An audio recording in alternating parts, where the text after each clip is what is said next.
Hey guys, it's Mike from the Worship Based Workshop. Today I want to talk to you about eighth notes, about improving your groove with the eighth notes, okay? What reminded me of this, or what made me kind of get this lesson together, was a time in Nashville about 20 years ago when I was recording a song that I thought was going to be a really easy song. It had just a very, I guess, a basic eighth note groove, okay? And so I went into this thing. In fact, I still remember the groove. It was like this. Just all in the A string.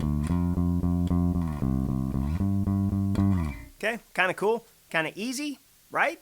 Well, I recorded it and remember being embarrassed when we listened to the playback because it wasn't locked in with the drums. It wasn't consistent. It was just not professional sounding. What I want to share with you today is what the producer shared with me back then.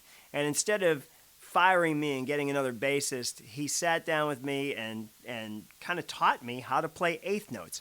And that's what I want to show you today. Okay, so improving your eighth note groove. Here we go.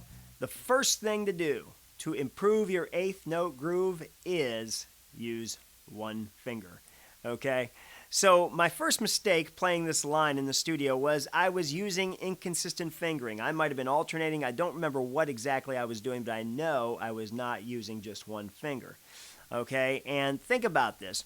Your fingers are different, and you're going to have different consistency when you hit the string alternating your fingers, okay? It's fine when you're doing a bass line, but when you're doing a steady, driving eighth note groove, you want to have that consistent sound happening throughout, okay? So, let's listen to the difference, okay? Here it is with two fingers. I'm just going to ride a D, okay? Now let's hear it with one finger. You hear that difference? Back to two fingers. It's more of a tick-tock kind of thing, or you just hear the difference in the two fingers. I mean, they're different fingers, right? Okay, this happens with drummers. You could tell if a drummer is using one stick, if they're playing an eighth note kind of drive, or if they're using two sticks. You can hear the difference. The sticks, especially, are going to hit different places on the head, and our fingers are actually hitting a different place on the string. It's minute, but it's going to be a different place, and it's going to have a little variation in the sound. The biggest variation is the differences in our fingers, okay? So, use one finger. You do that, and your eighth note grooves are going to improve, at least in tone, all right, in the sound. Now, let's get you on the clock, all right? Let's get you locked in with your drummer, because this is going to really take your eighth note groove to where it needs to be. Okay, now the second thing that this producer told me, and to me it was the most helpful thing, was to focus my listening. And focus my listening. Now, of course, you're probably going to think, yes, on the kick or on the drummer. Right, but focus your listening on the hi-hat.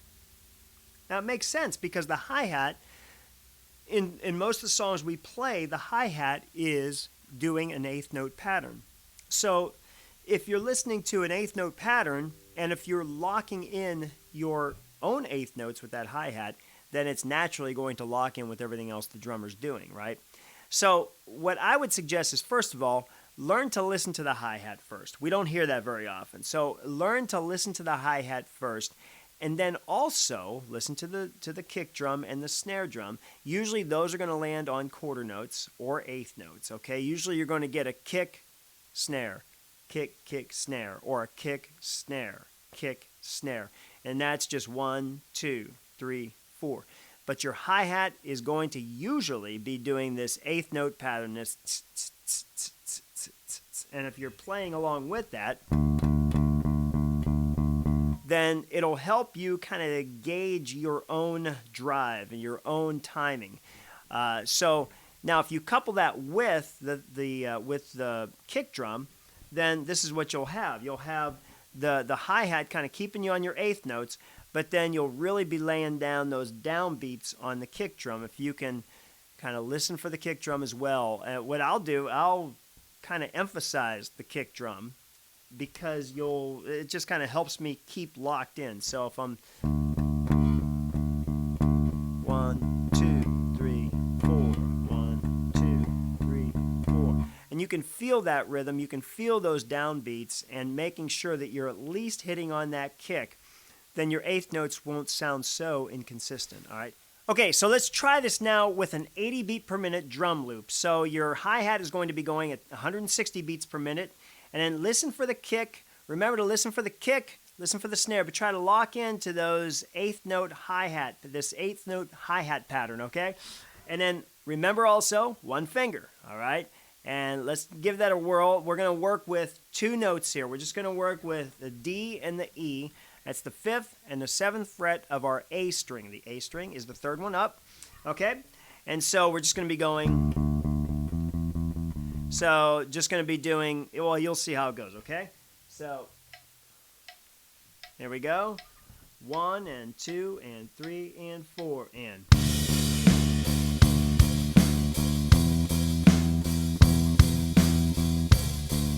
Listen to the hi-hat. Try to feel the quarter notes.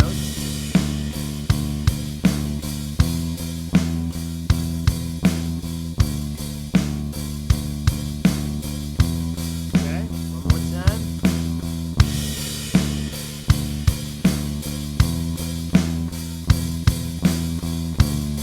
All right. So I hope that gives you an idea of how. I hope that gives you an idea of how to work with a drummer. And by listening to the hi-hat using one finger, I hope you find that helpful.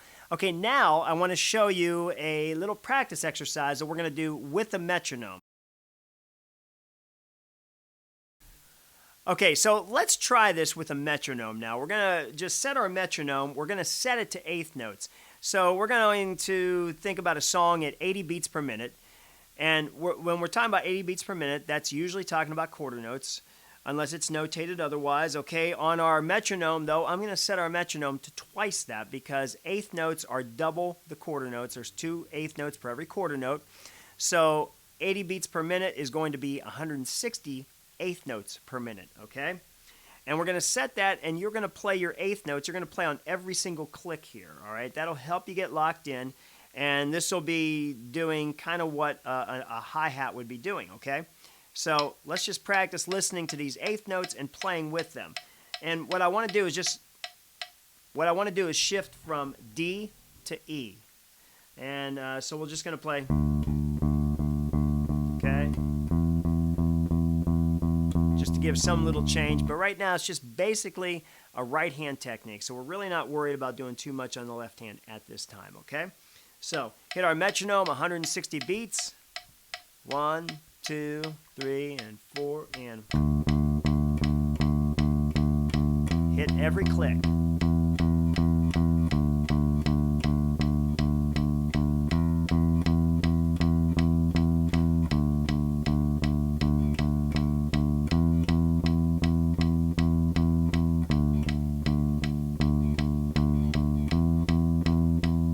Okay?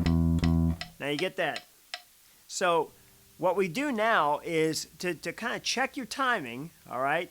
Let's slow this metronome down, or let's just cut it in half, and let's just do quarter notes. Let's see how you're doing on your eighth notes, okay? Now we are using the metronome with just 80 beats per minute, so you're going to play on every click, but you're also going to play in between every click, okay? So this is going to check your eighth notes in between, all right? Same tempo. You're going to be playing your eighth notes at the same tempo. We're alternating between D and E. And on the A string, here we go. 1, 2, ready, go. Listen to those quarter notes. If you want to emphasize them, just to kind of help yourself get locked in. 1 and 2 and 3 and 4 and.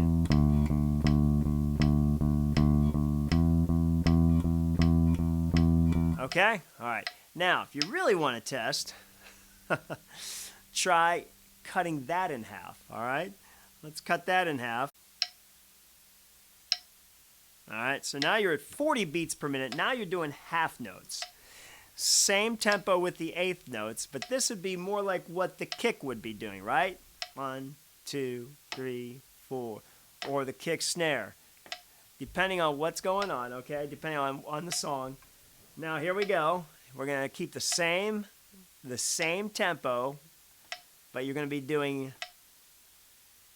half notes now, okay? Here we go. 1 and 2 and 3 and 4 and.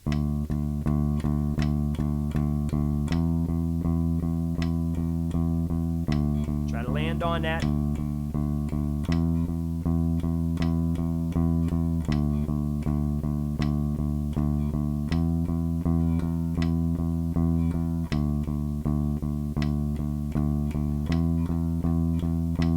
One more.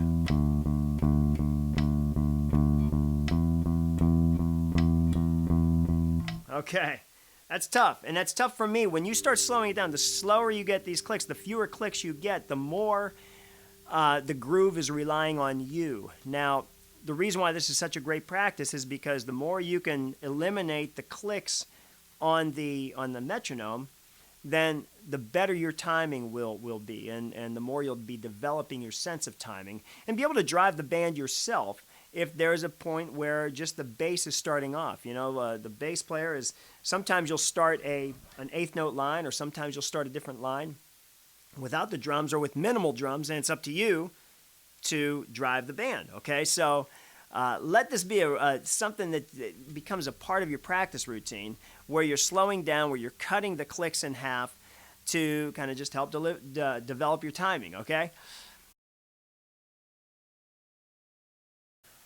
Okay, I think the last thing to tell you here, and I think another important thing here is when you're doing an eighth note pattern, chances are you're not going to be playing that pattern on one string throughout the song. You're going to be changing strings. Different strings have different tensions, have different thicknesses, and so it's going to vary your feel. So make sure you're practicing these eighth note patterns on different strings. Best to really just do it with a song pattern, but let's just try a very simple. Let's build on top of what we were doing there earlier with the D and the E, and then we're going to go down to the E string here, second fret. We're going to add the F sharp and then the G. So we're just ascending up here from D, E, F sharp, G, and then back again, okay? We're going to use the 80 beat per minute click again. And what we're going to do is just work this a few times through, and just kind of see what kind of difference you're feeling, okay? 1, 2, and 3, and 4, and F sharp,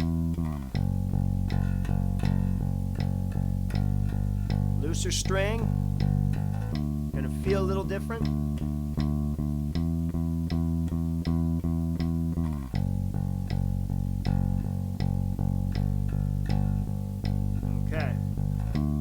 All right, so I just want to do that with you to give you some other variations in your eighth note practice, okay? So you don't want to just be focusing on one string.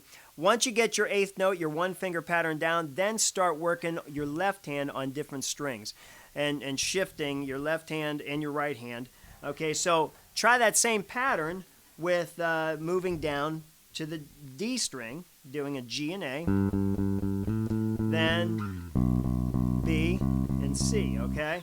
And then you can do the same thing starting on the G string, D, C, D, then E, F, okay? So you're gonna have that same kind of thing happening and the same differences, and if you got a 5 string, bring it down to that B string, okay? Okay, it's going to be difficult, or each string has its own challenge, and as you're switching from looser strings to tighter strings, you're going to have your difficulties and your challenges there. But that's why you sit home and practice, right? That's why you do these things with the metronome, with drum loops, to improve your eighth note drive. It's going to help you to be a better bass player. It's going to help you just drive the band the way you're supposed to be driving as a bass player, okay? So until next time, this is Mike Brandenstein. Thanks so much for watching, and I'll see you again.